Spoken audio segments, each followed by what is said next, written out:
Welcome to the deep dive. Hello there. Right, so here's what we do.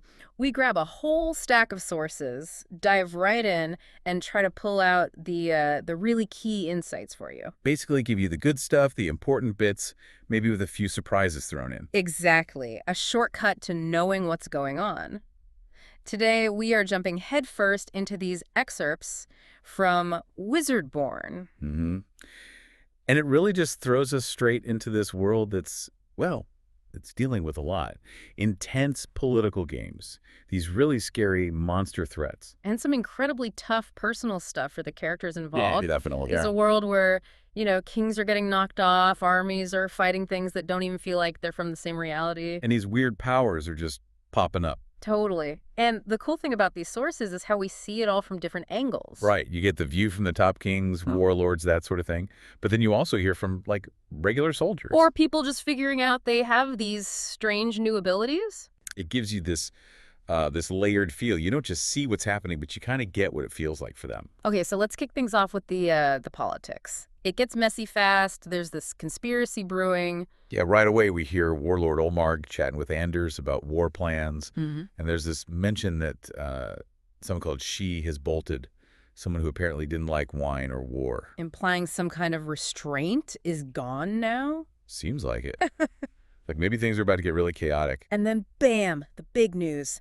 King Loeker is dead. And Anders is saying Gaborn did it. Gaborn himself. Which Anders plans to, leverage, right? He's expecting Beldenuk to back him up based on this. Yeah, but the twist is, well, later on we find out people in Beldenuk, like Aaron and Selenor, they already know Loeker's dead. Ah, so Anders might be acting on old news. Could be a huge misstep for him, relying on info that's already out there. Missteps.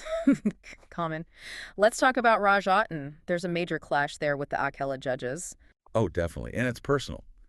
Wukwan's Farakin, he's this incredibly powerful warrior, loyal to Raj Ahten. Well, he's absolutely furious because Raj Ahten killed his nephew, Pashduk. And Pashduk wasn't just anybody. He was an invincible, one of those super warriors. Exactly. Ugh. And Wukwaz himself, the sources say he has over 200 endowments. Okay, endowments. Let's clarify that. These are like specific magic powers or abilities individuals have. Pretty much, yeah. Like unique gifts, sometimes maybe curses. Yeah. 200 is, well, it shows Wukwaz is seriously powerful, not someone you cross lightly. Right.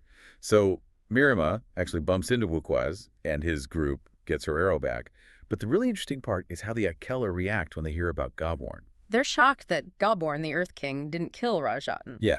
Myrrima has to explain, he couldn't, Raj Ahten is chosen. And the sources mentioned for some of these Indopal folks, the whole idea of mercy is just weird, foreign. That's a huge cultural clash. Different ideas about power, justice. Totally. So the Akela, they ride east, angry. But Raj Ahten, he chases them south. He thinks they're heading for sacred places like Taif or Avon. Yeah, he completely misreads them. And he's only got about a dozen men with him. And the conditions are terrible. Rough terrain, not much water. They're drinking from a tree trunk cistern. Exactly. A baobab tree. He's worried Wukwaz will spread bad stories about him, especially to people he calls simple-minded. So he attacks Wukwaz's group, sends 80 guys. Which, again, someone with 200 endowments, he quickly realizes wasn't nearly enough. Another blunder. Is it just bad strategy or is something else going on with Raj Ahten? Well, the sources do hint he's not quite. Right. He feels diminished, maybe like he's half dead after fighting his own invincibles. Yeah. So this pursuit might be more about desperation or maybe a warped mindset than actual tactics. Even the powerful can be messed up by their past, Yeah, definitely. Okay, let's switch gears slightly because it gets really personal too. Myrrima searching for Borenson after a battle. Oh, that scene is rough. Just gut-wrenching. She finds him, totally distraught, over this body that looks just like him. Recognizes him only by his clothes, right? That yellow scarf she gave him. Yeah, and then the reveal of his injury. Castration by Raj Ahten. It's brutal. And he tells her he can't love her. He's still caught up with Saphira. It's just agony. But then, kind of unexpectedly, Binisman the wizard treats him. So there's some hope he might recover fully, even ride again. That's what the source suggests, yeah. A glimmer of hope. But it's not just physical, right? It's psychological, tied to Raj Ahten, Saphira. Myrrima focuses on his anger, thinking at least it gives him a reason to live. And all this personal stuff ties into Gaborn's problems as Earth King. He hears about Loaker, feels disgusted with Ahten. Regrets ever thinking they could be allies. But his bigger issue is his own power. Right, he feels his earth power is fading. Yeah, specifically after pouring everything into saving Karis. He seems to have lost that connection, that ability to sense danger for his chosen. Which isn't just bad for him, it's bad for everyone relying on him. A strategic weakness. Totally. And then there's pressure from outside. Prince Selenor's dad saying he's no Earth King. Challenging his legitimacy, plus that curse message from Xandaros, the Stormlord, spread by Anders. Yeah, or Loaker's people. It basically forces Gaborn's hand. He has to send someone to Ankara to ask for peace. Super risky given Xandaros' temper. And Myrrima suggests sending Kin, thinks it's safer by Ankara custom, looks at Aomen. Who volunteers immediately. But Gaborn shuts it down. Maybe he senses something dangerous around her. He refuses to send her, picks his cousin instead.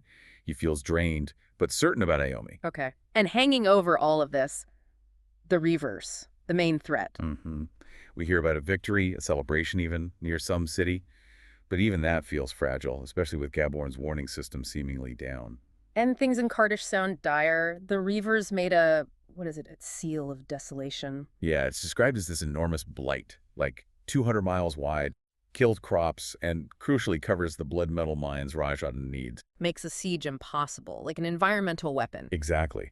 Ahten's worried his commander, Pussadish, and millions of his people might already be dead in there. And meanwhile, the main reaver force is at Mangan's Rock, trying to do something else. Yeah, Binisman sees them. He thinks they're trying to duplicate a rune of desolation.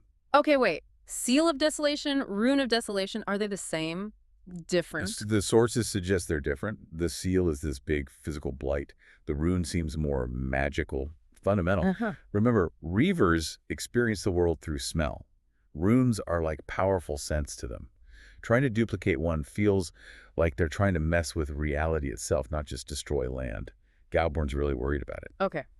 To understand these reavers better, we meet Averan. Right, Averan, the wild. Yeah. Binisman made her from earth blood, stone, bark, designed her to be his warrior. And she's Wizardborn, earth blood from birth, giving her queer new powers. Yeah. Binisman feels like her creator, feels the earth told him to protect mankind. He says her blood calls to his. That's how he found her. And her powers are unusual.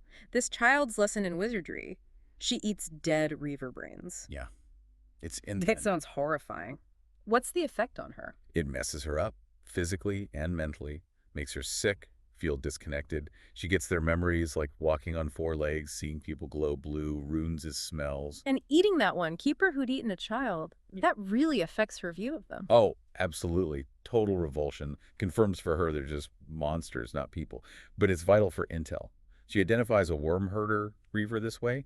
Can't quite ID the Waymaker from a squashed one, though. So eating brains gives her intel on their structure, their nature. Exactly. It's this really gruesome form of intelligence gathering tied to her weird connection with the Earth and the Reavers. Shows the extreme measures needed. And we learn other things about Reavers. They have a weak spot. The sweet triangle. Yeah, near the brain pan, a key target. They also fear smoke, but intelligently, not just mindlessly. And their scent language keeps coming up. Which Gaborn uses, right. Near Feldenshire, he charges downwind, uses smoke. Right. Uses their own traits against them. Approaches hidden by scent and smoke. Then his men use lances on the wounded. Which leads to the Stinkwater incident. Binisman tries to poison the water. Yeah, a risky plan with slow magic. Tries to cleanse it or poison it, maybe both. And the Reavers drink it. They get dazed, dehydrated. Their philia droop. What's a philia? It's not totally clear, but context suggests maybe some kind of tentacle or sensory organ. Its drooping means they're seriously weakened. Okay, and Averan sees all this. And from her vantage point, using her powers, she spots 3 kills. A fell mage, like a dark sorcerer, leading them. She realizes he's the one Gaborn needs to stop. Yeah. Her weird powers providing critical tactical info again. Okay, amidst all this big picture stuff, let's track some of the individual journeys. Myrrima and Borenson. Right. Despite everything, they stick together. Myrrima really impresses Borenson at Mangan's Rock. She shoots a reaver mage right in that sweet triangle spot with her bow. Something he thought was impossible? Yeah, seems like it shifts their dynamic. They decide to leave the main group, head to Ankara to find the Dalen Hammer. Which sounds like some important artifact. Must be. But the journey, not easy. They run into a wight. Oof. The description's creepy. Shooting stars, sudden silence, then this awful wail. It's a Toth wight, chasing some assassin named Muyatin. And Myrrima, unbelievably, stands up to it with her bow. And then she has that vision. Ancient warriors shouting, Ahten! Attacking the white. Exactly. And right after, boom, an icy blast hits her, leaves her hand frozen, cursed. Oh man, how does Borenson react? He's devastated, terrified. He thinks he's losing her to this curse. Remember stuff Jorley's taught him about deep minds and ideal mates, things he ignored before, but now. Agonizingly real. Totally. He desperately tries to carry her towards this inn, Fenraven, but here's a wolf howling. Danger's right there. Meanwhile, Aaron and Selenor are having their own rough trip around Beldanook. Yeah, hard travel. They meet some young horse sisters who've taken endowments. Suggesting Gaborn's powers are somehow spreading. Being shared. Seems like it. They also get warned about Loiker's daughter, Constance, blocking roads with caltrops. Still causing trouble. Erin's also really fixated on that netherworld gate she found.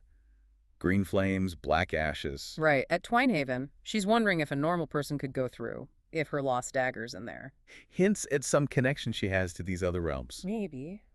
She has a weird owl dream, then sees a real owl near this huge old oak with a face carved in it during a storm. Finds shelter inside, among bones. Spooky. And she thinks there's a locus in their world, more than just a darkling glory elemental. Yeah, like some major power source or distortion point, something big and maybe unstable. And then they get stopped at a border. Right, by knights. Selenor gets through because he's a prince, gets an escort even. But Aaron, nope. Gantrell, the knight, refuses her entry. A stark reminder that marrying Selenor made her politically significant, a potential problem or piece in the game for Gaborn's throne. Exactly. Separate from them, Iome is on her own mission, taking Gaborn's forcibles to the courts of Tide. Forcibles. What are those exactly? Sounds like power objects. Seems likely. Maybe artifacts holding his Earth King power. Taking them somewhere suggests it's a really important mission, maybe to restore his strength or use his power remotely. And she gets to the courts of Tide. It's overwhelming. Crystal bridges, fancy pillars. Yeah, pillars for nurture, courage, charity. Huge. Beautiful, but she feels totally out of place. Her mission's pretty specific, though. Find Abel Scarby, get particular dogs for Gaborn. Yellow ones. Yes. Small, friendly, very specific. Suggests these dogs have some special purpose or ability Gaborn needs. And she meets one of the day's, the record keepers, who acts strange. Yeah, offers a tour, asks if she's pleased. Iome figures out this days must be untrained, might spill secrets accidentally. Clever. She uses the shooting stars Gaborn predicted to test it. Right. The day's reaction, or lack of surprise about Gaborn being alive, confirms he's safe. Shows that days are meant to observe, not react or interfere. But then disaster hits the courts. Earthquakes, collapsing towers, fires. Huge waves washing away cottages, just massive destruction. Reinforces Iome's feeling that nowhere is safe. She finds out from a stargazer, Hearthmaster Janae's, that it's an unprecedented problem. Yeah, Janae's is pretty distracted by it all. In the middle of this chaos, Iome finds Jareem dying. The one who protected her from Beckhurst, the night Gaborn killed. Right. She holds his hand, thanks him, makes promises, and in her grief, calls Baron Waggett a fool. Maybe thinking back to how simple he seemed before. She also sees Averan completely unharmed near that uprooted oak tree. Must have seemed surreal. Totally untouched by the chaos. And then Gaborn shows up and finds out Iome's pregnant, something she was trying to hide. Just one more massive worry piled onto everything else he's dealing with. Exactly. Okay, so all this tension leads to some major clashes. Ahten attacking the Reaver fortress at Kardish. Yeah, his army sounds impressive. Silk armor, caparisoned elephants, and so they use fire, a massive fireball. Shatters the spires. But a Reaver sorceress hits back with poison gas. Right. Ahten hears about heavy cavalry losses, orders the attack anyway, and they actually manage to breach the fortress. But at the same time, Wukwaz Faharakin is publicly denouncing him back in the city. Oh yeah, big time. Shouting in the market, laying it all out. Ahten sparing Gaborn, letting Saphira die even with all her endowments. And he shows Pashtuk's severed head as proof. Calls for rebellion against Ahten, says, support Gaborn, the true king. Causes total panic. Arrows start flying. It's chaos. And then Feldenshire. The Reavers charge the city. Refugees are fleeing, healers are overwhelmed, abandoning wounded men. The line men wear themselves out is just bleak. Gaborn's forces have to fall back into the hills. Yeah, they're overrun. But then the common folk start rallying to Gaborn on this hill, seeking the choosing, looking for leadership. And it's right then Gaborn senses something huge, Ahten's death. And the immediate consequence. The world's peril increases tenfold. like Ahten, flaws and all, was somehow holding back something even worse. Wow. But even in that chaos, there's loyalty. Chandler, from the Brotherhood of the Wolf. Scalbairn. Right, Chandler sticks to his principles. Scalbairn decides to charge with Gaborn, makes that deal about the great hunt in the next life. And asks Waggett to look after his daughter Farian. Sees something new in Waggett. Yeah, calls Waggett's newfound thoughtfulness an unfamiliar tool. Like the fool has become wise when it counts. And the charge itself? 100 men against thousands. Just desperation. Pure desperation. Meanwhile, back with Averan and Binisman after the stinkwater thing. She picks a staff from a poisonwood tree. Binisman is suspicious. Yeah, Black Laburnum. She uses it and Spring the Wild to reach out to the Waymaker's mind.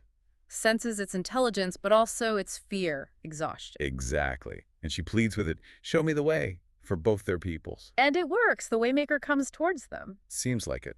A potential breakthrough, maybe. A different approach. But we end with Myrrima and Borenson still in immediate danger. Utterly exhausted.